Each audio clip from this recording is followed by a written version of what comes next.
Good morning students. Cytology mean cell structure and function में अगला जो टॉपिक हम लोग का है वो एंडोप्लाज्मिक रेटिकुलम। ये जो टॉपिक है साइटोलॉजी का, ये क्लास 11 के सेल वाले यूनिट का पहला चैप्टर है। अगर हम बात करें जो है क्लास 9th के, तो 9th में भी जो है ये सेल वाला टॉपिक है, बस इसमें थोड़ी सी जो है उसमें जैसा समझाएगा उसमें कुछ जो है पार्ट्स कम रहेंगे। लेकिन यहाँ पर अगर हम थोड़ा समझते हैं एंडोप्लाज्मिक रेटिकुलम के बारे में, तो ये एंडोप्लाज्मिक रेटिकुलम होता क्या, इसको पहले सबसे पहले जान ले और इसकी खोज किसने किया। देखिए एंडोप्लाज्मिक रेटिकुलम अगर हम बात करें, एक एंडोप्लाज्मिक, एंडो मीन्स होता है अंतर, एंडो मीन्स होता है अंतर, प्लाज्मिक मीन्स होता है साइटोप्लाज्म या प्रोटोप्लाज्म कह सकते हैं, एंड रेटिकुलम मीन्स होता है तंतुवत यानी कि झिल्ली, मेम्ब्रेनस। यानी कह सकते हैं कि साइटोप्लाज्म में एक झिल्ली का पाया जाना, यानी साइटोप्लाज्म में उपस्थित झिल्ली को हम कहते हैं एंडोप्लाज्मिक रेटिकुलम। अगर बात करें इसकी खोज की, तो सबसे पहले जो इसकी खोज है डिस्कवर्ड बाय के.आर. पोर्टर ने जो है सबसे पहले इसके विषय बताया 1945 में। 1945 ईस्वी में के.आर. पोर्टर ने एंडोप्लाज्मिक रेटिकुलम नामक एक झिल्ली जो है कोशिकाओं में देखा। जो एंडोप्लाज्मिक रेटिकुलम है इसको हिंदी में अंतःप्रद्रव्य जालिका के नाम से जानते हैं। अंतःप्रद्रव्य जालिका अर्थ वही निकल के रहा है, अंत मतलब अंदर के, प्रद्रव्य मतलब जीव द्रव्य, और जालिका मतलब कि जाल के रूप में फैला हुआ, तो अंतःप्रद्रव्य जालिका के रूप में उपस्थित होता है। एंडोप्लाज्मिक रेटिकुलम की बात किया जाए कि सबसे अधिक कहां पर पाया जाता है, जो एंडोप्लाज्मिक रेटिकुलम होता है अगर देखा जाए तो ये जो है लार्जेस्ट मेम्ब्रेन होता है, सबसे बड़ी झिल्ली होती है, लार्जेस्ट मेम्ब्रेन होती है। किसमें होती है? यूकैरियोटिक सेल में। यूकैरियोटिक सेल में जो है सबसे बड़ी झिल्ली होती है। हमने प्रोकैरियोटिक नहीं कहा, क्यों? क्योंकि प्रोकैरियोटिक सेल में ये नहीं पाया जाता है। तो जितने भी यूकैरियोट सेल है उस यूकैरियोट सेल में जो है ये उपस्थित होता है, और उसकी सबसे बड़ी झिल्ली होती है एंडोप्लाज्मिक रेटिकुलम। मेम्ब्रेनस होती है, एक झिल्ली संरचना होती है।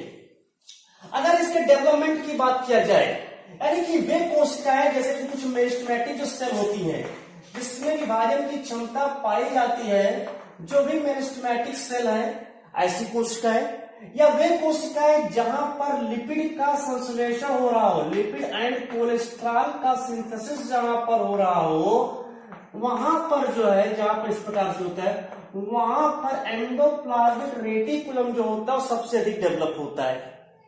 वहां पर एंडोप्लाज्मिक रेटिकुलम जो होता है, ये एंडोप्लाज्मिक रेटिकुलम उस पार्ट में न्यूक्लियर मेम्ब्रेन से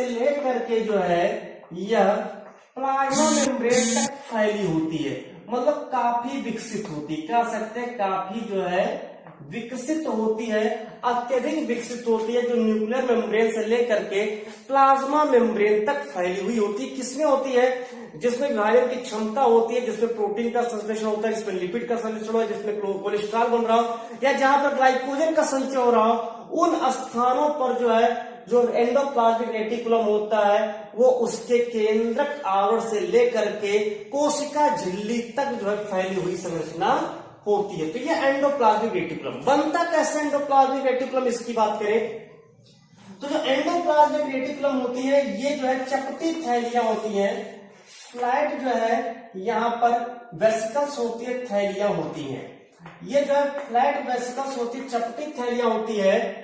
ये चपटी थैलियां वैसे अगर देखें चपटी जो थैलियां होती है ये डबल मेम्ब्रेनस होती है, ये भी ध्यान रहे, ये डबल मेम्ब्रेनस होती है, दोहरी झिल्ली की बनी हुई होती है, डबल मेम्ब्रेनस होती है, चपटी थैलियां होती है, दोहरी झिल्ली की बनी हुई संरचना होती है। ये संरचना ऐसे बना दिया जाए, इस तरह से रहता है। तो एंडोप्लाज्मिक रेटिकुलम जो होता है वो केंद्रक कला से लेकर के कोशिका कला तक फैली हुई होती है कुछ कोशिकाओं में। एंडोप्लाज्मिक रेटिकुलम में जो होता है इस पर अधिकतर होते क्या है कि राइबोसोम जुड़े होते हैं। एंडोप्लाज्मिक रेटिकुलम पर मैक्सिमम जो है राइबोसोम जुड़ा होता है, जिसे मान लेते हैं पर सूक्ष्म कणिक होते हैं। इसके बारे में भी लोग बाद में बात करेंगे कि कितने प्रकार के होते हैं। अभी तो हम समझ लें राइबोसोम इसके जो है सरफेस पर जुड़ा होता है। जो राइबोसोम होता है उस राइबोसोम की अगर हम लोग बात करें तो राइबोसोम में दो पार्ट्स होते हैं, एक 80s वाला जुड़ा रहता है क्योंकि 80s वाला इसमें प्रेजेंट होता है। 60s 70s वाला जो है वो तो केवल माइटोकॉन्ड्रिया या लिपिड को प्लास्टिड में पाया जा रहा है। यहां पर 80s को होता है। इसमें अगर दो इसकी सब यूनिट की बात करें तो एक 40s होता है और एक 60s होता है। तो जो 60s वाला होता है यही जो है जाकर के एंडोप्लाज्मिक रेटिकुलम से जुड़ता है। लेकिन किससे जुड़ता है उसको पहले जान लेते हैं। तो पोरफायरिन जो है यहां पर जो है पोरफायरिन फर्स्ट, यहां पर जो है पोरफायरिन फर्स्ट के द्वारा जो है यह जो है इसमें एंडोप्लाज्मिक रेटिकुलम से जुड़ा होता है। पोरफायरिन फर्स्ट से यह जो है जुड़ा हुआ रहता है। तो जो राइबोसोम होता है इसका 60s वाला भाग जो होता है वो एंडोप्लाज्मिक रेटिकुलम से जुड़ा रहता है। अगर हम इसकी आकृति के आधार पर बात करेंगे, क्लासिफिकेशन करें on the basis of shape, on the basis of shape की बात करें तो आकृति के आधार पर ये तीन प्रकार के होते हैं। आकृति के आधार पर ये तीन प्रकार के होते हैं। पहला होता है इसमें जो है जिसको कहते हैं सिस्टर्नी।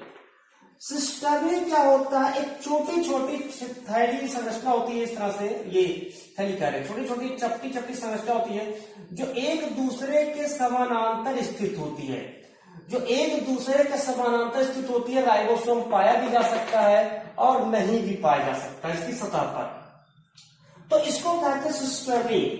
दूसरा होता है वेसिकल्स।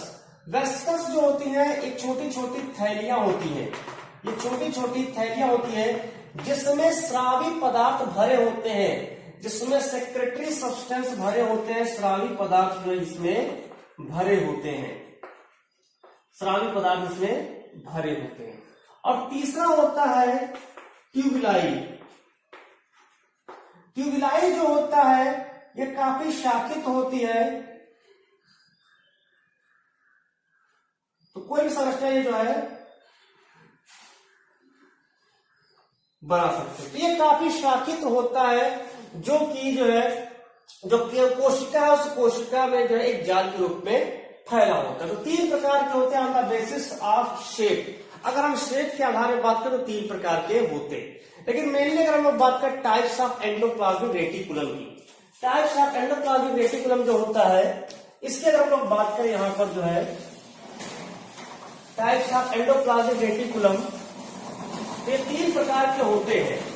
ठीक है, टाइप्स ऑफ एंडोप्लाज्मिक रेटिकुलम में तीन प्रकार के होते हैं।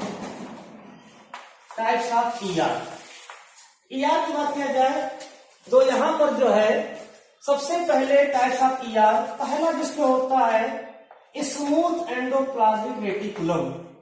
स्मूथ एंडोप्लाज्मिक रेटिकुलम होता है। तीन प्रकार के होते हैं, smooth endoplasmic reticulum, rough endoplasmic reticulum and transitional endoplasmic reticulum. तो सबसे पहले यहां पर पढ़ते हैं स्मूथ एंडोप्लाज्मिक रेटिकुलम। क्या होता है smooth endoplasmic reticulum? Smooth endoplasmic reticulum जैसे मान लेते ये एंडोप्लाज्मिक रेटिकुलम है, तो इसकी जो सतह होती है उस सतह जो एकदम चिकनी और सपाट होती है। इसकी सतह कैसी होती है? चिकनी और सपाट होती है।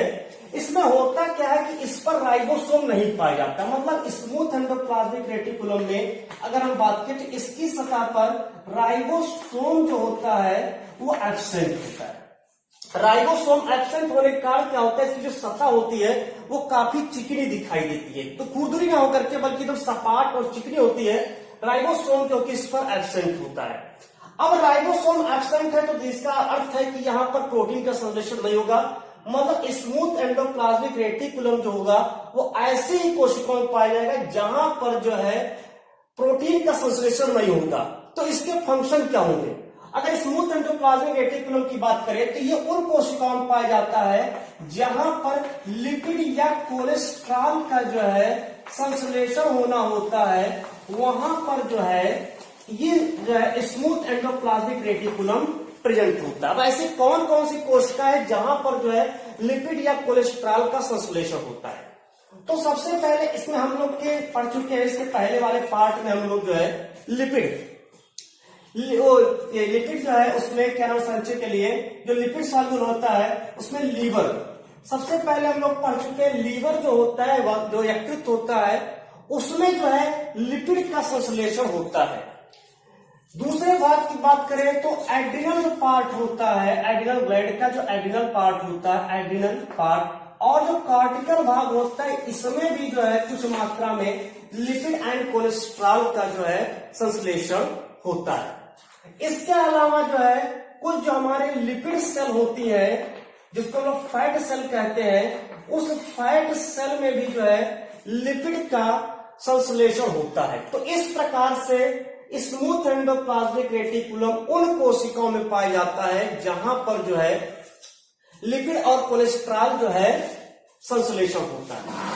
दूसरी अगर हम लोग बात करें यहां पर जो second rough endoplasmic reticulum, rough endoplasmic reticulum जैसे कि नाम से स्पष्ट है खुरदुरी, रफ मतलब खुरदुरी या इसको कणिकामय कहते हैं। इसमें क्या होता है जो जहां पर एंडोप्लाज्मिक रेटिकुलम होता है, इसलिए मान लेते हैं एंडोप्लाज्मिक रेटिकुलम है, इस एंडोप्लाज्मिक रेटिकुलम की सतह पर असंख्य जो है यहां पर जो है राइबोसोम जुड़े होते हैं। जस्ट अभी हमने बताया कि जो राइबोसोम होता इसमें जो है वो यहां पर जो राइबोफोरिन फर्स्ट के द्वारा जो है जुड़ा होता है। इसका जो राइबोसोम का 60th पार्ट होता है, ये 60th पार्ट जो है ये राइबोफोरिन और फाइनली लिखा सकते हैं राइबोफोरिन फर्स्ट के द्वारा जो है जुड़ा होता है। तो इसकी सतह पर असंख्य राइबोसोम होता है। जब इसको हम लोग इलेक्ट्रॉन माइक्रोस्कोप पे देखते हैं, जो कि लाइट माइक्रोस्कोप पे संभव नहीं है, इलेक्ट्रॉन माइक्रोस्कोप पे जब देखा जाता है तो उसकी सतह पर काफी छोटे छोटे दाने दिखाई पड़ते हैं, इसलिए इसका नाम रख दिया गया रफ एंडोप्लाज्मिक रेटिकुलम। अब चूंकि यहाँ पर राइबोसोम प्रेजेंट है, क्या है राइबोसोम इसमें जो है वो प्रेजेंट है। अब राइबोसोम प्रेजेंट है की बात करें तो सीधी सी बात है कि ये उन कोशिकाओं में बनेगी, उन कोशिकाओं में अधिक पाई जाएगी जहां पर प्रोटीन का संश्लेषण होता है, जहां पर प्रोटीन सिंथेसिस होती है। यानी ऐसी कोई भी कोशिका जिस कोशिका में सबसे अधिक मात्रा में प्रोटीन का संश्लेषण हो रहा होता है वहां पर जो है रफ एंडोप्लाज्मिक रेटिकुलम सबसे अधिक मात्रा में पाया जाता है। तीसरा अगर बात करें तो तीसरा होता है transitional endoplasmic reticulum. Transitional endoplasmic reticulum means इसको कहते हैं संक्रामी अंतःप्रद्रव्य जालिका। देखिए संक्रामी नाम है, संक्रमण कराना मतलब कि किसी दो ऑर्गेनेल को आपस में जोड़ेगा, किसी दो ऑर्गेनेल को आपस में जोड़ने का काम करेगा ट्रांजिशनल एंडोप्लाज्मिक रेटिकुलम। होता क्या है, ये जो है एंडोप्लाज्मिक रेटिकुलम से एक बड़ के रूप में, एक कलिका के रूप में इसका डेवलपमेंट होता है, इसका विकास होता है। और ये बड़ जो है इसके अंदर कुछ जो है सेक्रेटरी सब्सटेंस होता है, इसके अंदर सेक्रेटरी सब्सटेंस यानी स्रावी पदार्थ होते हैं। ये सेक्रेटरी सब्सटेंस चला जाता है गोल्गी कॉम्प्लेक्स पर और उस गोल्गी कॉम्प्लेक्स के द्वारा फिर जहां पर इसको विभिन्न जो ऑर्गेनेल्स है सेल्स में, उस विभिन्न ऑर्गेनेल्स में उसको जो ट्रांसफर कर दिया जाता है। तो इस तरह से ट्रांजिशनल एंडोप्लाज्मिक रेटिकुलम जो होता है वो यहाँ पर फास्फोलिपिड और जो प्रोटीन है उसको जो है विभिन्न कोशिकांगों में पहुंचाने का कार्य करता है, जो कि एंडोप्लाज्मिक रेटिकुलम से ही मुक्त होती है। तो ये जो तीन थे एंडोप्लाज्मिक रेटिकुलम के टाइप्स ऑफ एंडोप्लाज्मिक रेटिकुलम। बात कर लेते हैं फंक्शन ऑफ एंडोप्लाज्मिक रेटिकुलम की। फंक्शन ऑफ एंडोप्लाज्मिक रेटिकुलम की अगर बात किया जाए तो इसके कुछ बहुत ही इंपॉर्टेंट फंक्शंस हैं। अगला हेडिंग हम लोग का फंक्शन ऑफ एंडोप्लाज्मिक रेटिकुलम। देखिए एंडोप्लाज्मिक रेटिकुलम के फंक्शंस की अगर बात करें, सबसे पहला जो इसका मेन फंक्शन आता है, सबसे पहला ये होता है सपोर्ट। किसका सपोर्ट दे रहा है, ये क्वेश्चन दिमाग में आया कि सपोर्ट किसका सहारा प्रदान कर रहा है। तो जो एंडोप्लाज्मिक रेटिकुलम होता है ये सेल को सपोर्ट करता है। किसको करता है, सेल को। क्योंकि कोशिका के अंदर पाया जा रहा है, मान लेते ये सेल है, ये न्यूक्लियस है, इसी से जुड़ा हुआ रहेगा, इस तरह से पूरा फैला रहता है इस तरह। तो एक तरह से ये जो कोशिका है, इस कोशिका को सहारा प्रदान करने का कार्य करता है, जिससे कि कोशिकाएं जो अपने निश्चित स्थानों पर आते हैं और विभिन्न प्रकार के कोशिकाएं भी उसमें व्यवस्थित रहते हैं। तो सबसे पहला इसका होता है कि सपोर्ट करना, सहारा प्रदान करना। जो कोशिका है उस कोशिकाओं को सहारा प्रदान करता है। दूसरा इसमें सबसे इंपॉर्टेंट होता है इंट्रासेलुलर ट्रांसपोर्ट का कार्य करता है। ये जो है इंट्रासेलुलर ट्रांसपोर्ट का काम करता है, मीन्स अंतर कोशिकीय स्थानांतरण करता है। कैसे करता है? जैसे मान लेते हैं कि जो इसमें न्यूक्लियस है या साइटोप्लाज्म, तो उस न्यूक्लियस के न्यूक्लियोप्लाज्म और सेल के साइटोप्लाज्म में विभिन्न प्रकार के जो है पदार्थ पाए जाते हैं। अब उन पदार्थों का ट्रांसफर जो होता है वो जो है इसी एंडोप्लाज्मिक रेटिकुलम के माध्यम से होता है। जैसे मान लेते हैं यहां पर हम जो है न्यूक्लियोप्लाज्म है, तो इस न्यूक्लियोप्लाज्म में कोई पदार्थ भरा है, वो पदार्थ यहां से निकल करके कहां जाएगा? न्यूक्लियोप्लाज्म से जो है उसके पोर्स के थ्रू होते हुए ये पहुंच जाएगा जो है साइटोप्लाज्म में। अब जब ये साइटोप्लाज्म पहुंचेगा तो ये वहां से पहुंच जाता है गोल्गी कॉम्प्लेक्स में पहुंचता है, और गोल्गी कॉम्प्लेक्स से जो है ये आगे चल करके प्लाज्मा लेमा में पहुंचता है, मतलब कि जो उसके जीवद्रव्य कला होता है उस प्लाज्मा लेमा में, और वहां से फिर जो है ये जो है सेल से बाहर एक्जोसाइटोसिस की प्रक्रिया यहां पर हो जाती है। इस प्रकार दूसरा इसका मेन फंक्शन आता है इंट्रासेलुलर ट्रांसपोर्ट का। मीन्स यहां पर जो है जो चाहे उसके न्यूक्लियस में या फिर उसके सेल्स में जो भी सब्सटेंस होते हैं वो substance different type of organelles में जो एंटर करते हैं या फिर वहां से एक्जोसाइटोसिस के फॉर्म में जो है ये सेल से बाहर निकल जाते हैं। तो दूसरा इसका मेन फंक्शन यहां पर आता है। तीसरे की हम लोग बात करें, तीसरा है जो है इस पॉइंट, तो सिंथेसिस ऑफ लिपिड। अगर इसके पहले जस्ट हमने पढ़ा है कि जो स्मूथ एंडोप्लाज्मिक रेटिकुलम है यानी SER जो होता है वो ऐसी कोशिकाओं में पाए जाते हैं जहां पर लिपिड या कोलेस्ट्रॉल का संश्लेषण होना होता है। तो ये क्या करते हैं, जो SER होता है या लिपिड का संश्लेषण करने का कार्य करता है। इसके अलावा नेक्स्ट इसका जो है पॉइंट होता है यहां पर स्टोरेज ऑफ ग्लाइकोजन। इसके साथ में जो SER होता है, SER लिपिड तथा कोलेस्ट्रॉल का संश्लेषण करता है, लेकिन साथ में जो SER होता है ये SER ग्लाइकोजन जो कि जंतुओं का जो है संचित भोज्य पदार्थ होता है उस ग्लाइकोजन का संचय करने का भी कार्य करता है।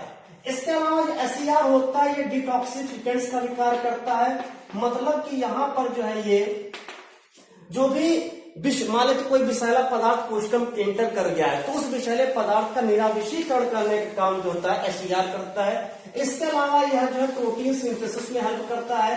प्रोटीन सिंथेसिस में कैसे हेल्प करेगा, तो इसके जस्ट पहले मैंने बताया कि जो रफ एंडोप्लाज्मिक रेटिकुलम होता है उस रफ एंडोप्लाज्मिक रेटिकुलम पर जो है राइबोसोम प्रेजेंट होता है। तो राइबोसोम जहां पर होता है वो वहां पर जो है राइबोसोम जो होता है वहां पर जो है प्रोटीन का संश्लेषण होता है, अतः यहां पर जो है प्रोटीन संश्लेषण में भी यह जो है सहायक होता है। इसके अलावा एक और इसमें पॉइंट होता है ओरिजिन ऑफ न्यूक्लियर मेम्ब्रेन। जो केंद्रक कला होता है उस केंद्रक कला के निर्माण का भी कार्य करता है। तो ये इतने जो थे एंडोप्लाज्मिक रेटिकुलम इसके फंक्शन थे। तो इस तरह से जो एंडोप्लाज्मिक रेटिकुलम जो कि एक छोटा सा टॉपिक था वो समाप्त हुआ। धन्यवाद।